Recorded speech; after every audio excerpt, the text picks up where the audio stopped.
The disrespect.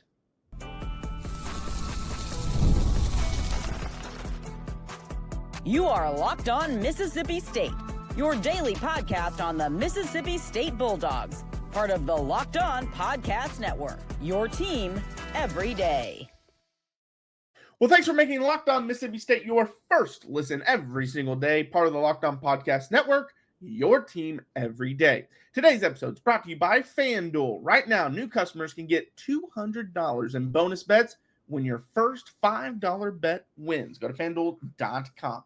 I'm Jaron. That's Landon. We got to get into this. We got a lot to talk about today on this happy Monday. I know that's kind of contradictory because usually it's Happy Friday, but no, we're making this week good. Happy Monday. Right. So just literally, I think it was Friday, right after our episode drops, the ESPN releases their top 100 quarterbacks since 2000. So basically a 25-year sample size, top 100 college quarterbacks. Thankfully, Dak did make the list. And I believe I went through it a couple times just to make sure, I can't think of anyone that should have been in the top 100 outside of Dak, but it looked like Dak was the only one in Mississippi State that made it. And so this was written by Bill Connolly, actually, who's the SP Plus specialist. We've kind of talked about that, analytics and stuff like that. But they listed stats: 9,376 passing yards, 63% completion rate, 70 touchdowns, 23 picks, 2,521 rushing yards, 41 rushing touchdowns. He writes a perfect quarterback prototype for the Dan Mullen offense. He went from tantalizing dual threat as a sophomore, 1,940 passing yards, 829 rushing yards, to an all-around star as a senior. So initial reaction when you saw that, before looking at who he's behind or who he's ahead, what was kind of your initial reaction when you saw 79? Was that right in the ballpark, kind of what you were thinking before you read it, or where were you at? Well, anytime I see a list that's like top 100, the players I like, I'm immediately, well, that's too low. Right. Before I even read it, I'm like, it should be higher. And then I kind of looked around, and after a minute, I'm like, no, that kind of makes sense. But then you go back. Now I'm back kind of where I started. It's too low. I mean, I don't know. But when you're comparing that many people over 25 years, it gets tricky. It gets hard to rank accordingly. And I mean, it's almost a tier thing to me. Like you got like the top 10, then like the next 30, things like that. So I think he's probably in the right area.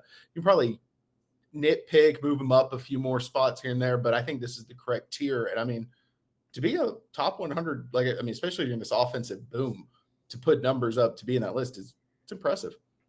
Right. And another thing, it's hard comparing eras too. Yes. And it's like, well, it's only 25 years. How different are the eras? Well, they can be very different. I mean, like David Green at Georgia, for example, he was there from 01 to 04, 11,528 passing yards, 59% completion rate, 72 touchdowns, 32 interceptions, 5 rushing touchdowns.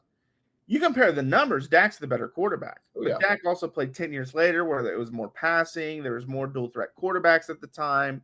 Then Brad Smith, his numbers don't jump off the stat sheet to you. Right. His rushing does, his passing doesn't. But I remember watching Brad Smith in 02 to 05, and there weren't many dual threats like him. He was just torching people. Then AJ McCarron is at 74.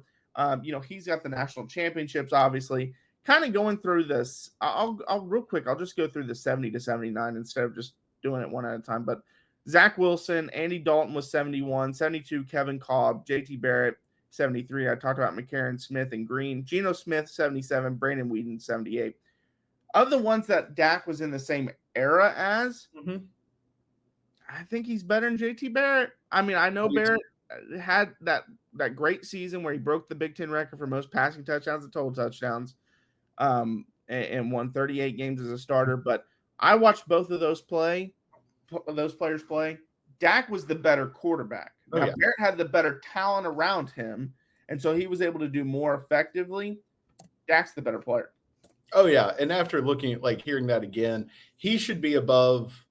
I mean, I know we were just talking about that era, but, I mean, I think he's probably better than all of those guys. I kind of, I've looked at it, but putting Zach Wilson above him?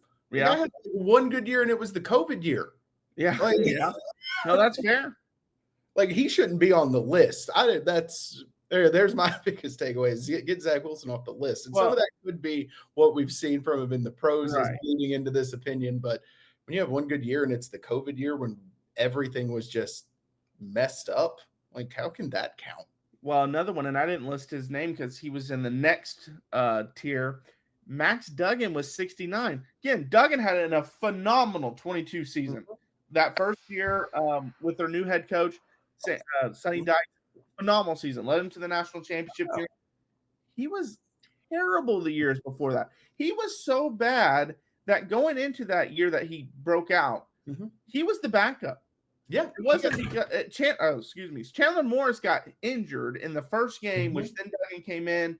He was lightening up. Morris was healthy finally, and they're like, we just kind of have to ride the hot hand, which was smart. He was playing great, and he had the great season. I think he finished runner-up for the Heisman. He was terrible before then. He was so bad. I would never say, like, looking at Dak's career, I don't think he was ever terrible. No, he wasn't terrible. And you're right. Duggan, that's a weird. Their method. The way they made this list, I'm not going to try to say the word I'm apparently stumbling over right now. It doesn't make a lot of sense. They seem to penalize some people for being 1 year wonders and then promote others for being 1 year wonders. And when you put everything Dak did in the era that he did it in the SEC and like all those big wins against like the powerhouses and then his stats, he should be above these other people. Like, I mean, Kevin Kolb, yeah, he had some good stats, but he was doing it against a lower level of competition. And that was when Houston was like tech and throwing it all over the lot. Yeah. So his numbers are going to be outrageous. I mean, Case Keenum is like the all-time passing leader in everything. Right. And it was that same era and scheme and all of that. Yeah. So, I mean, I think Dak's in the right general area of the list, but he should be ahead of probably about the 8 people they have listed right above him. Yeah, the only season that you could say, oh, he was a starter and he wasn't great was his 2013 season. But he was splitting. That was the weird year that he would come in some. Tyler Russell would play some. Russell was more of the passer. Dak was more of the runner. And, he threw for 1,940 yards, 10 touchdowns, 7 picks. But he also ran for 829 yards and 13 touchdowns, which led the team in rushing. So if that's his terrible year, that's a really good terrible year. And then we'll always have, they mentioned the great senior season, which he was really good as a senior. Obviously 2014 was the year for the team though. They go 10-3. They spent, I believe 5 weeks, number 1, in the country. They started the season, 9-0, but then obviously they lose 3 of their last 4 games. The at Alabama game was that massive game, number 1 versus number 4. Alabama won 25-20.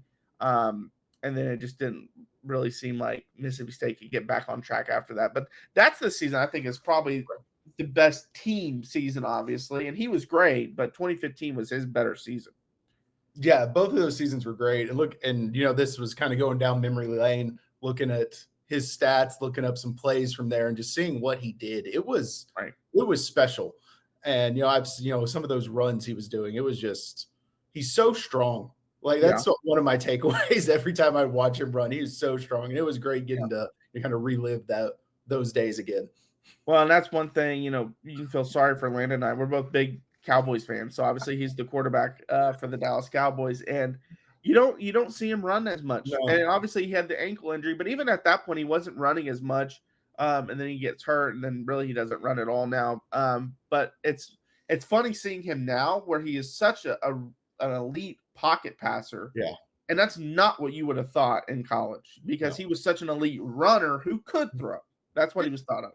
And he would throw great on the run and operate outside the pocket. It wasn't the stand in the pocket, direct traffic, and just point and shoot to, whoever comes open. And hey, props to him to continuing to develop into what has in the NFL. Yeah. And last thing we'll say, this list is kind of confusing, kind of like Landon said. It contradicts itself because number 1 on the list is Baker Mayfield from Oklahoma. And in the deal, it says Newton, Young, Burrow had the best seasons. Mayfield had the best career. So if career is the thing that is like over everything, career is the thing, why is Cam Newton number 2? Why is Vince Young number 3? Why is Tebow 4? Because you could argue Tebow should be 1. Yeah. And then that goes back to kind of like what we were saying with Dak. Dak's 79, but Dak had a great career, whereas some of the guys ahead of him, Max Duggan, had great seasons. So which is it? Is it the career? Is it the season? It does contradict itself a little bit. Yeah, it's great. And, in the end, just being in that top 100 like this, it's great to see his name in that list. Be a whole different conversation if he wasn't on the list, honestly. Right. Yeah, for sure. All right, well, coming up next, we got some football recruiting we have to talk about. I know the season doesn't start until August, but recruiting never stops. So we got to get into that. We'll do that right after the break. March Madness is here, and FanDuel is giving you the chance to get in on the action like never before. Right now, new customers can get $200 in bonus bets when your first $5 bet wins. That's 200 extra bucks to use on everything from buzzer beaters to Cinderella stories, and even who's cutting down the nets. Picking my favorites, I've got my eye on a few underdogs throughout the tournament, not many left now, and the FanDuel app makes it easy to back them with spreads, totals, and game props. Staying in the action with tournament games happening almost every day, there's always something exciting to bet on. Easy and fast, the FanDuel app is simple to use, and when I win, I get paid instantly, no waiting around. So visit FanDuel.com and get in on the college hoops action all tournament long. All right. Well, thanks for making Locked On Mississippi State your first listen every single day. Part of the Locked On Podcast Network, your team every single day.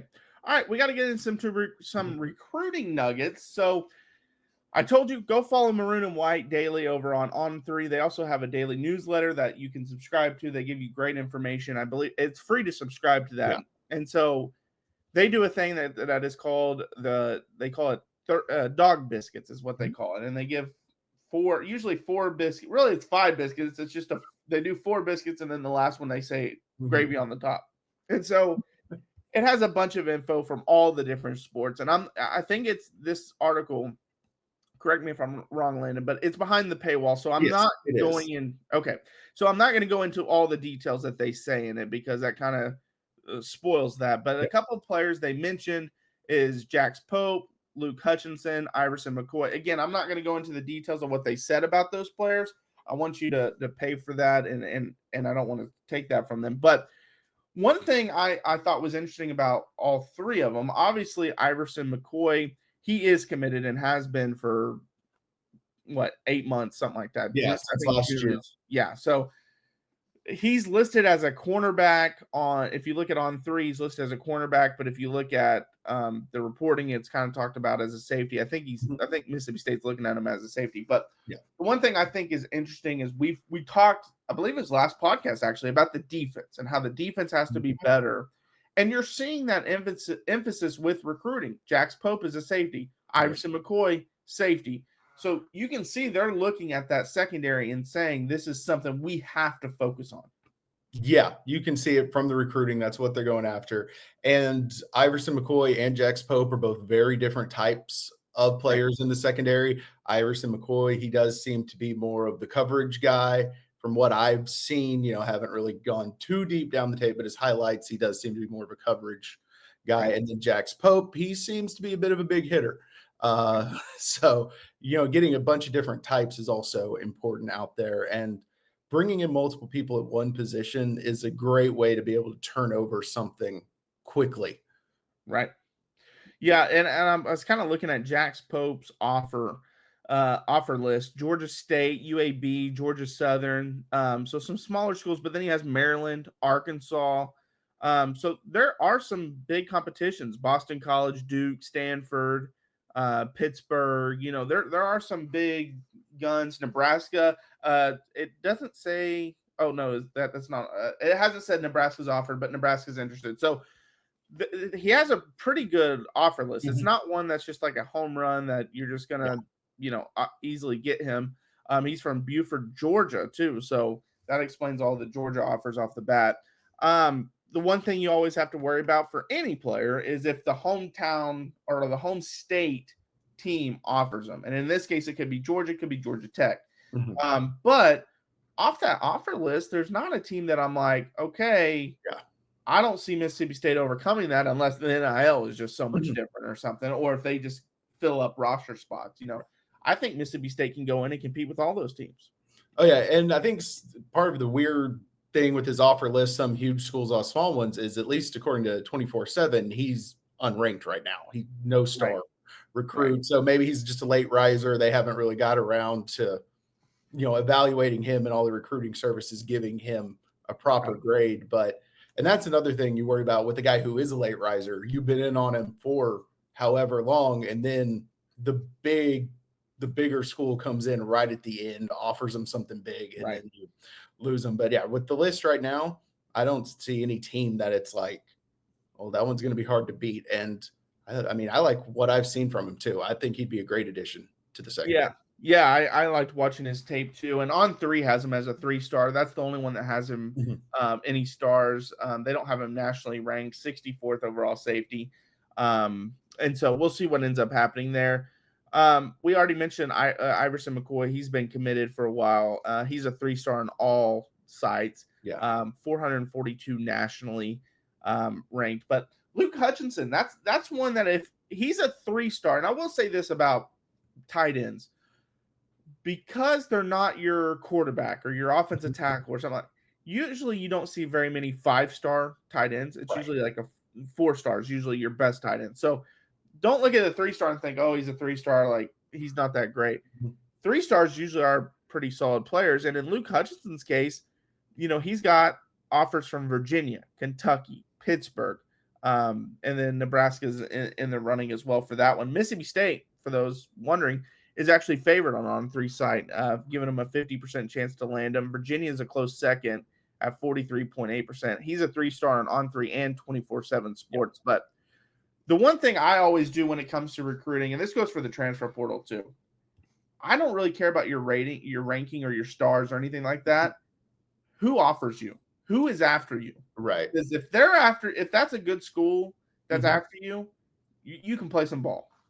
Right. Yeah, that's the big one. And especially with tight ends, because it's a very difficult position to play, like going from high school to college and then from college to the pros. So, I like his size. He's already listed 6'3.5", 235. That's very good size for a tight end who's, currently who's still in high school. Some of his clips, he's a very willing blocker on the run game. So, he's ready to get in there and get his nose dirty. So, on top of being a solid receiving threat. So, and you don't see that very often. There aren't many tight ends that are trying to block anymore. Nowadays, yeah, you're right, because a lot of them are basically a slot receiver. They're just big receivers now. Right. But in the SEC, we see that where tight ends have to somewhat be traditional still. They have to be more of your George Kittle type than your Travis Kelce type. They got to be able to block. They got to be able to catch. They got to be able to do all that. Or it's really hard to run an offense against these elite defensive linemen for all these schools, or elite pass rushing linebackers for all these schools. But looking at that offer list again, now he's from Tennessee, so that makes you Kentucky maybe be in it a little more than you would think, because it's right there. But it looks like it's a Mississippi State Virginia battle, and we'll see what ends up happening there. One thing, Mississippi State's doing well in recruiting so far. I know they only have 7 commits, but they're ranked 28th in the country in recruiting right now. Their average grade at 87.03 is higher than Arkansas and Kansas and Louisville and some of those schools, and those schools are the reason why I brought them up. They're ranked above them in the rankings, but it's because they have more commits than Mississippi State. So they're putting together a good class. Yeah, they are. And it looks, and especially with someone who's a tight end that's going to want to put up stats, you're going to play in a high-powered offense. So if the offense takes steps forward this year, it makes it easier to get players like Hutchinson. They want to come. They want to be the guy putting up those stats because making the NFL a lot easier.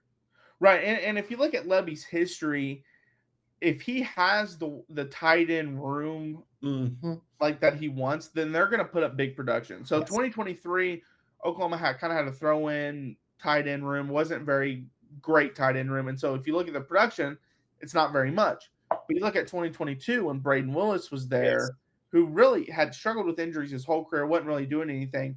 had over 500 yards his senior year, ends up getting drafted, was one of the most important players because he was a great blocker, also a great catcher. So Levy will definitely want the tight end involved and will get you involved if you can prove that you can do a little bit of both. Yeah, he will, and he draws up some cool plays for tight ends. You saw that a lot, just someone leaking open, when he had it out cooking at OU with his room going. But yeah, hey, I think these are three solid guys, and one of them's already in the fold. Hopefully the other two follow suit. Yeah, and so like I said, I'm not going to give away what is in there. Go follow them, check it out, because they actually hint at when one of them will announce his commitment or is hoping to commit. So you'll definitely want to check that out. All right, coming up next, we got our top dog of the week. Don't go anywhere. The NCAA tournament is here, and so is the bracket breakdown. Locked On Podcast Network and Amazon Fire TV channels are teaming up to deliver NCAA tournament coverage like never before. Watch studio shows featuring former players and Locked On's local experts as they guide you through every upset, buzzer beater, and bracket matchup. Stream it all for free on Amazon Fire TV channel. Search Bracket Breakdown to see it all for free. It's your team every day. Well, thanks for making Locked On Mississippi State your first listen every single day, part of the Locked On Podcast Network, your team every day. Again, I'm Jaron. That's Landon. Follow us on our social media apps right below, and then also follow Locked On Mississippi State on X, Instagram, TikTok, YouTube. Hopefully our site for posting on TikTok and Instagram is working, and we can get some clips up for you guys on that. We'll also post it on X now that we have access to that. But all right, Landon, it's every Monday. We do our top dog of the week. Who is it? Well, we changed it up, going to a different sport. I went with softball this time with Morgan Stiles. She had a great weekend with against Texas, home runs in game 1 and 2, and then RBI in game 3. It was a tough series for Texas, number 1 team, took 1 of 3 and almost won a second game. So very good series for him, and she had a great series. So yeah. All right, Landon, I want you to reiterate this. We've talked about this. We do not talk about this beforehand, do we? We don't. We don't talk about it. I also went with softball, ironically, which is funny, but I did not go with the same player, so we're good there. That's good. I went with Raylan Chafin. She pitched both days, or 2 of the 3 days. She struggled in the last one, she pitched all 3 days, and so she struggled the last 2 days. The second one was obviously the 7-2 loss, or the last one, was the 7-2 loss. And the middle one was the 7-3 loss. But so she needs some help because the staff, that's the one thing. Like, the Mississippi State's ranked 18th. They're a really good team, but the staff isn't great overall outside of her. But she was, 16-2 after that first win. Now it's 16-4. So she's having a great year. But I gave her it because of her first game. I almost did the same thing. And she was lights out. Yes. And I just kind of want to put it in perspective how good she was, because like we said, Texas is number 1 in the country.